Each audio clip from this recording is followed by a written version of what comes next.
در یک انبار سبزوات در دیمیتروو مسکو پلیس بیش از 40 مهاجر را بازداشت کرده است. در این رید کارمندان وزارت کارهای داخلی را نیروهای گواردی روسیه همراهی می‌کردند. در نتیجه سنجش مقامات امنیتی 42 مهاجر را که بدون پتنت کار می‌کردند پیدا نمودند. پلیس همچنین معین نموده است که اکثر آنها پس از انجام مهلت بود و باش روسیه را ترک نکردند. مقامات حفظ حقوق یک مهاجر را جریمه بسته است. حالا آنها را برای اخراج آماده می‌کنند.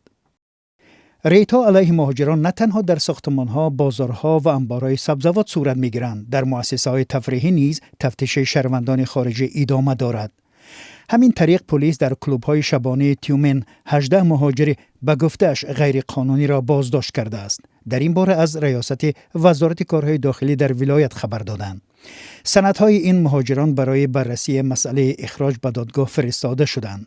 پلیس تیومن گفته است که چنین ریدها را ادامه خواهند داد. در همین حال در مسکو نشر اعلان با نوشتجات تنها برای اسلاویان‌ها را منع کردند. نسبت مؤلفان چنین اعلان‌ها جزای جنایی پیش بینی می شود. در این باره سامانه دادگاه مسکو خبر داده است.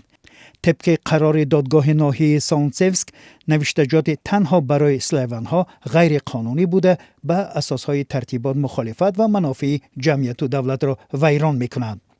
دفتر مطبوعات دادگاه‌های مسکو گفته است به این مضمون جای دادن اعلان‌ها جزای جنایی را در پی دارد.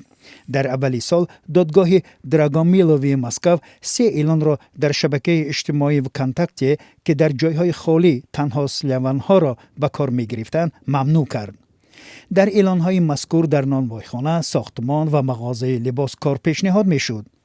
مؤلفانش تاکید نمودند که آنها تنها کارگران اقوام اسلاویانی را جستجو می‌کنند.